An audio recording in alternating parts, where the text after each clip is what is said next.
Hey guys, कैसे हो आप सब। उम्मीद करती हूँ आप सब ठीक होंगे। तो चलिए स्टार्ट करते हैं हम एक और नई वीडियो जिसमें हम आर्ट एंड कल्चर के करंट अफेयर की सीरीज़ को कंटिन्यू कर रहे हैं। लास्ट के वीडियो में हमने मई मंथ के आर्ट एंड कल्चर के करंट अफेयर को देखा था, लेकिन उसमें एक और दो टॉपिक बच गया था जिसको हम इस लेक्चर में कवर करेंगे। तो इस लेक्चर में हम मई के जो बचा हुआ टॉपिक है उसको कवर करेंगे और हमारे जून का जो आर्ट एंड कल्चर का टॉपिक है उसको कवर करेंगे। तो चलिए स्टार्ट करते हैं हम आज का नया लेक्चर। आज का फर्स्ट क्वेश्चन क्या है? लोकेशन ऑफ राखी गढ़ी राजस्थान में, गुजरात में, हरियाणा में या फिर उत्तर प्रदेश में। तो इसकी लोकेशन कहाँ पे है? ये हमारे हरियाणा के हिसार जो डिस्ट्रिक्ट है उसमें पड़ती है। कहाँ पे? हिसार में। और अगर हम इसके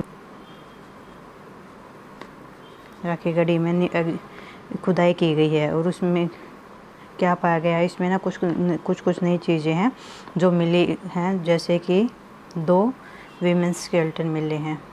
और इनके स्केलेटन के आसपास क्या मिला है हमें ना, कुछ आर्टिफैक्ट और कुछ पोट मिले हैं जिनको देख के ऐसा लगता है कि जो हमारे फ्यूनरल्स की जो प्रोसेस होती है उसमें इन आर्टिफैक्ट या पोट्स का यूज़ किया गया होगा। और इसके अलावा हमें क्या मिला है, हमें स्टीटाइट की सील मिली हैं, टेराकोट्स की सील मिली हैं। किसकी? टेराकोटा सील्स मिली हैं।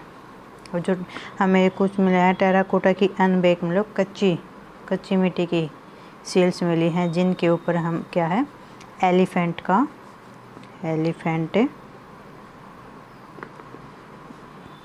क्या फिगर बना हुआ है।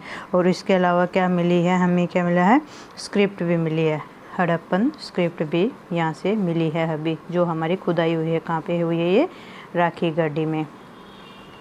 और इसके अलावा अगर हम बात करते हैं, यहाँ पे ना एक सेटलमेंट मिली है। बेसिकली क्या होता है, हमारी 3 टाइप की सेटलमेंट होती थी जो हमारे जो हड़प्पन सिविलाइजेशन उसमें मिलती है। एक होती है हमारी कॉमन सेटलमेंट, एक होती है अलाइट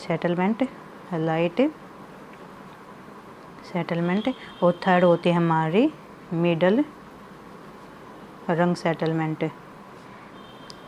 जो हमारी जो कॉमन सेटलमेंट होती है उसमें क्या होता है, हम जो मिट्टी की जो वे होती हैं ईंटें होती थी उनका यूज करके हमारे घर या कोई भी ऐसी इंफ्रास्ट्रक्चर थी वे कच्ची मिट्टी से बनाई जाती थी। जबकि जो हमारी अलाइट सेटलमेंट है उसमें क्या होता था, उसमें हम पक्की ईंटों का यूज करते थे। और एक होती थी हमारी मिडल सेटलमेंट। लेकिन अभी जो एग्जीबिशन हुआ है उसमें क्या हुआ, उसमें देख के ऐसा लग रहा है कि जो हम वहाँ पे जो राखी गढ़ी में जो सेटलमेंट होती थी वो एक अरिस्टोक्रेटिक टाइप की सेटलमेंट होती थी। और इसके अलावा यहाँ पे क्या मिला है, यहाँ पे कुछ हमारी ज्वेलरी की यूनिट्स भी मिली हैं। मतलब यहाँ पे ज्वेलरी फैक्ट्री ये सब होता था। और जो इनकी जो ट्रेडिंग भी होती थी, जो आसपास के जो और सेटलमेंट है हड़प्पा उनके साथ भी ट्रेडिंग होती थी। और ये लगभग कितने 5000 साल पुरानी सेटलमेंट है। इसके हो गया जो हड़प्पन सिविलाइजेशन की 5 सबसे बड़ी जो आयरन जो का यूज हुआ था हमारा। उसके बाद अगर हम देखते हैं, उसके बाद हम क्या पढ़ते हैं, उसके बाद हमारे एक आता है मोहनजोदड़ो क्या हो गया, जिसको 1922 में एग्जिबिट किया गया था। ये हमारी इंडस जो रिवर है उसके ऊपर है। इसको यूनेस्को वर्ल्ड हेरिटेज साइट्स का भी में भी इसको ऐड किया गया है।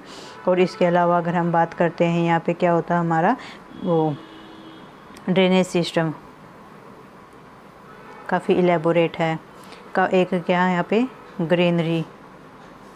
लार्ज ग्रेनरी यहाँ पे डिस्कवर पाई गई है। इसके अलावा क्या होगा, हमारी जो डांसिंग गर्ल है वो भी यहाँ से मिली है। डांसिंग गर्ल का फिगर है वो भी यहाँ से मिला है, फिगराइन। उसके बाद क्या हो गया, हमारा जो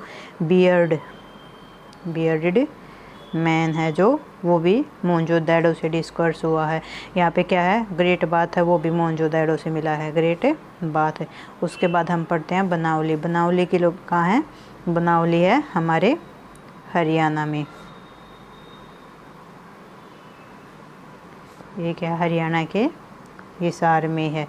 और यहाँ पे पूरी जो हमारी हड़प्पन सेटलमेंट है उनमें से ओनली सेटलमेंट है जहाँ पे सेंट्रलाइज्ड प्लानिंग थी, सेंट्रलाइज्ड प्लानिंग थी सेटलमेंट की। और उसके बाद एक हमारी सेटलमेंट है इंडस वैली की ही, कालीबंगन। कालीबंगन कहाँ पे है, राजस्थान में। इसका कालीबंगन का नाम कैसे पड़ा है, यानी काली मतलब ब्लैक बेंगल्स। जब इस साइट्स की एग्जीबिशन की गई थी, जो ना dense distribution of fragments of black bangles का यहाँ पे क्या हुआ था, मिला था। और जिसके नाम से ही सरफेस पे जो ना एक मिट्टी का ढेर था, उसके ऊपर जो हमारी सरफेस थी उस पर काफ़ी जो बेंगल्स के छोटे छोटे जो वो फ्रेगमेंट्स थे वे काफ़ी अमाउंट में मिले थे। और उसके बाद से इस जगह का नाम क्या मिल गया है, कालीबंगन मिल गया। Where has been the Sant Tukaram Shila rock temple inaugurated by the prime minister. Prime minister Narendra Modi ने अभी क्या किया है कि जो हमारे संत तुकाराम थे उनके नाम का एक टेम्पल है, उसको इनोग्रेट किया है। पूछने ये कहाँ पे इनोग्रेट किया गया, महाराष्ट्र में, मध्य प्रदेश में, कर्नाटका में और तमिलनाडु में। तो आपको बताना है कि कहाँ पे इनोग्रेट किया गया है। इसको इनोग्रेट किया गया है हमारे महाराष्ट्र में। अगर हम संत तुकाराम के बारे में पढ़ते हैं तो संत तुकाराम क्या होगा है, संत तुकाराम का जन्म क्या था, 1608 से लेके 1650। He was one of the sons of the Bhakti movement in Maharashtra and one of the greatest poet in the Marathi language। उन्होंने जो एक पोइट्री थी वो कंपोज की थी, उस पोइट्री का क्या नाम था, अबागा पोइट्री। अबागा पोइट्री किया था। और इस जो पोइट्री थी इसका मेन थीम क्या होता है, हम इनकी जो पोइट्री जो होती थी उनका जो मेन थीम होता था वो क्या होता था, ecology, equality, brotherhood and love to God. और इनके जो स्पिरिचुअल सॉन्ग होते थे वे हमारे जो हिंदू गॉड होता है हमारा विष्णु, उससे डिवोटेड होते थे। और उसको तुकाराम गाथा ये भी उनके द्वारा कंपोज की गई थी बिटवीन 1632 टू 1650। और अगर हमें कोई ये क्या है, सोशल रिफॉर्म्स में भी उन्होंने काफ़ी बढ़ चढ़ के कंट्रीब्यूट किया था। जैसे क्या होता था, ये हमारे जो रिचुअल्स होती थी उनको नहीं मानते थे। उसके बाद जो हमारी कास्ट हायरार्की होती थी उनको उन्होंने उस कास्ट हायरार्की को भी इन्होंने डिनाइन किया था। उसके अलावा जो इनके डिपेंडेंस बेस्ड कोई डिस्क्रिमिनेशन ये नहीं करते थे। इसके अलावा क्या होता है, हमारा जो गुरुवारी पिलग्रिमेजेज होते हैं वो उसको स्टार्ट करने वाला कौन था, उसको स्टार्ट करने वाला भी हमारे कौन थे, संत तुकाराम थे। इसके अलावा जो हमारा जो शिवाजी जो ग्रेट महाराष्ट्रियन वॉरियर किंग थे, मराठा, काफ़ी बड़े एडमायरर थे। उसके अलावा इन्होंने काफ़ी इम्पोर्टेंट रोल प्ले किया था मराठाओं को मतलब एकजुट करने के लिए और उनको अनेबल करने के लिए जो मुगल्स आर्मी थी उनके खिलाफ स्ट्रॉन्गली स्टैंड हो सके। उसके अलावा इसके अलावा अगर हम संत तुकाराम की पोइट्री के बारे में बात करते हैं, जब हमारे महात्मा गांधी जेल में थे, येडवाला जेल में, उन्होंने क्या किया था, संत तुकाराम की पोइट्री को भी उन्होंने ट्रांसलेट किया था। है ये हमें बताना है कि इसकी लोकेशन कहाँ पे है। ये हमारे केरला में, तमिलनाडु में, कर्नाटका में या फिर आंध्र प्रदेश में। ये क्या है, एक कल्चरल साइट है जहाँ पे क्या होता है, हमारे जो कल्चरल मटेरियल्स हैं जो डेटेड बैक होते हैं माइक्रोलिथिक से लेकर अर्ली हिस्टोरिक पीरियड तक के, यहाँ पे काफ़ी कुछ कल्चरल मटेरियल जो हमें मिले हैं। तो हमें बताना है कि ये लोकेशन कौन से स्टेट में पड़ती है, केरला में, तमिलनाडु में, कर्नाटका में या फिर आंध्र प्रदेश में। तो ये कहाँ पे पड़ती है, ये हमारे पड़ती है तमिलनाडु में। अगर मैं आपको माइलडुमपुरम के बारे में अगर बताऊं, मैंने बताया कि एक कल्चरल साइट है जो कि यहाँ पे जब ऑब्जर्वेशन की गई है और अभी न्यूज़ में इसलिए है क्योंकि यहाँ पे अभी भी आर्कियोलॉजिकल ऑब्जर्वेशन हुई है इसी जगह पे, जहाँ पे क्या मिल रहे हैं, हमें आयरन का आर्टिफैक्ट्स मिले हैं। आयरन के आर्टिफैक्ट्स जहाँ पे अगर उनकी कार्बन डेटिंग की गई है, कार्बन डेटिंग से पता लगा है कि उनकी जो कार्बन डेटिंग जो रेंज है वो कहाँ से है, 2172 बेसिस टू 1615 BC। इस रेंज के जो ये कार्बन आर्टिफैक्ट हैं। बेसिकली अभी तक हमें क्या पढ़ने को मिलता था, अभी हमें पढ़ने को मिलता था कि हमारे जो इंडिया में जो आयरन का यूज हुआ था वो कब से स्टार्ट हुआ था, वो हमारे 1500 BC से आयरन का यूज हुआ था, जो कि लेटर वैदिक पीरियड में पड़ता है, लेटर वैदिक पीरियड में। लेकिन अभी अभी जो एग्जामिनेशन हुआ है उसमें क्या मिला है कि जो आयरन आर्टिफैक्ट हैं उनके यूज वो कब किस रेंज के मिले हैं, 2172 के। पुराई से जो हमारे कल्चरल आइटम्स जो रिवील्स हुए हैं वे रिवील करते हैं कि जो साइट्स है had survived since Neolithic period से लेकर हिस्टोरिक पीरियड तक क्या होता ये साइट्स सर्वाइव करती थी। इसके अलावा जो ये मेन साइट्स है इसको ना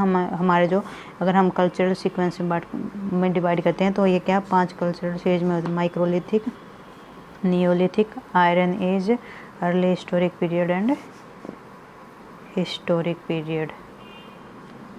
तमिलनाडु में इससे पहले जो आयरन यूज के एविडेंस मिले हैं ये हमें 2 जगह और से मिले थे। एक तो मिला था हमें लुंगनूर से और दूसरा हमारा मिला था मंगाडू से। ये 2 लोकेशन है तमिलनाडु में ही जहाँ से हमें आयरन यूज के एविडेंस मिले थे। और इसके अलावा हमें क्या मिला है कि जो हमारी ब्लैक और रेड पोइट्री थी जो इंट्रोड्यूस की गई थी हमारे लेटर न्यूलिथिक पीरियड में, जो कि हम जैसे कि हम पहले सोचते थे कि वे कब आयरन एज में इंट्रोड्यूस की गई थी, बल्कि जो हमारी ब्लैक एंड रेड पोइट्री है वे आयरन एज से काफ़ी पहले हमारे लेटर न्यूलिथिक पीरियड में इनको इंट्रोड्यूस कर दिया गया था। और एक सबसे मेन खास और इम्पोर्टेंट बात क्या है और काफ़ी इंटरेस्टिंग भी बात है, जो इंडिया में अलग अलग जगह पे अलग अलग लोकेशन पे जो आयरन एज की बिगनिंग है वो अलग अलग ईयर्स में या सेंचुरीज में हुई थी। जैसे सबसे पहले जो आयरन एज है वो बिगिन हो गया था हमारे तमिलनाडु की, जो अभी हमें पड़ी है लोकेशन माई लाडुम पराई में। सबसे पहले जो आयरन एज है कि जो स्टार्ट हुई थी ये इसी यहीं से स्टार्ट हुआ था, जिसकी एज क्या हमें कभी पड़ी थी 2172 BC टू 1615 BC। यहाँ से आयरन एज की हमारी आयरन एज जो हमारी बिगिंस हो गई थी। उसके अलावा फिर हमारी स्टार्ट हुई थी 1900 टू 2000 BC में, और ये कहाँ पे हुई थी हमारे वाराणसी में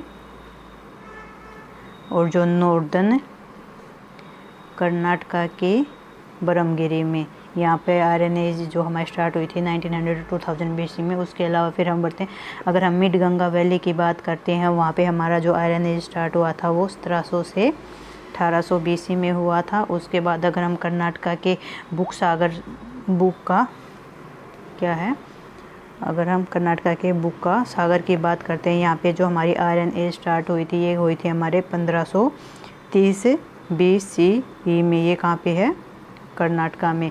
और इसी के साथ अगर हम बात करते हैं तमिलनाडु के हमारे जो मैटूर के पास पड़ता है मंगाडू, तमिलनाडु के मंगाडू में यहाँ पे स्टार्ट हुआ था आयरन एज 1500 BC में। और उसके बाद अगर हम राजस्थान के आहार की बात करते हैं यहाँ पे स्टार्ट हुआ था 1300 BC में। तो उम्मीद करती हूँ आपको समझ में आया होगा। अगर समझ में आया तो प्लीज़ लाइक कीजिए, शेयर कीजिए और सब्सक्राइब कीजिए। इसी के साथ हमारे जून मंथ तक का आर्ट एंड कल्चर का करंट अफेयर कंप्लीट हो जाता है। तो please do like, share and subscribe. Thank you.